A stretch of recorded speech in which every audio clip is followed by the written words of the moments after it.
Hi everyone, I'm going to be talking about Vera Macuna's industrial worker and collective farmer, as you can see here in this picture. In this sculpture, it is a strong, dominant two figures standing in movement with their hands raised. It is monolithic and made out of stainless steel.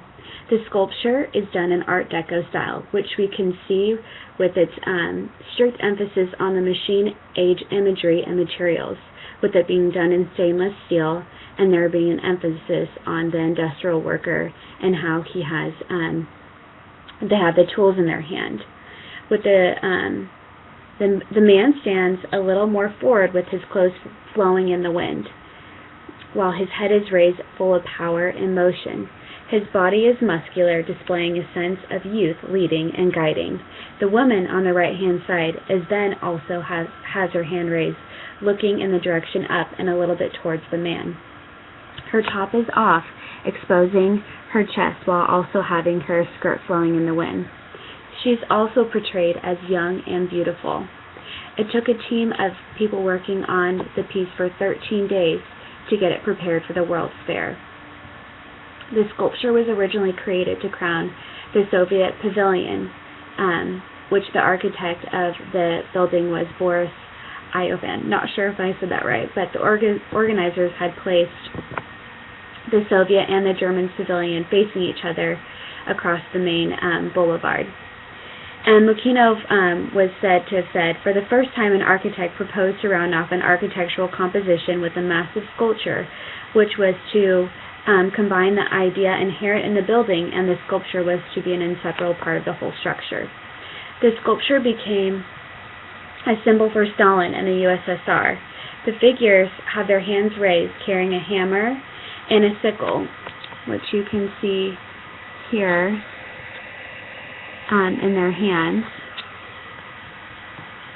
And the sculpture was originally made for the World's Fair in Paris, but then it was afterwards moved to Moscow, which was why it was then seen to be a symbol for Stalin and communism and for the USSR.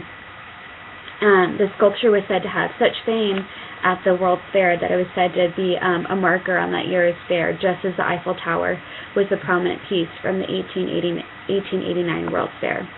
Macuno was inspired by the classical Victory of Samothrace, which you can very clearly see in this statue, very similar to the Victory of Samothrace, where how the clothes is flowing back in the wind and the chest is forward and moving forward towards something like as victory or just displaying just power.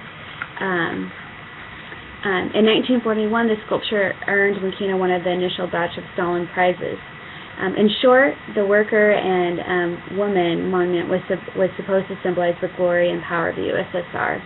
The purpose of the monument is to underline the union between two classes, the industrial workers and the farmers, which we can see the marrying of these two with the industrial worker and the farmer both represented with both of their tools in hand.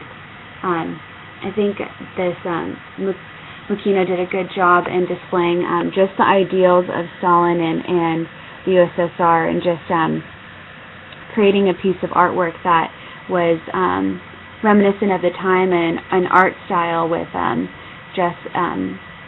it leading in terms of their and what they believe is their ideals and an artistic sense as well. And so yeah, in short, you can just see that in this statue right here, or sculpture here, we can just see the advancement and just the artistic style of Macuno and the USSR. All right, thank you so much.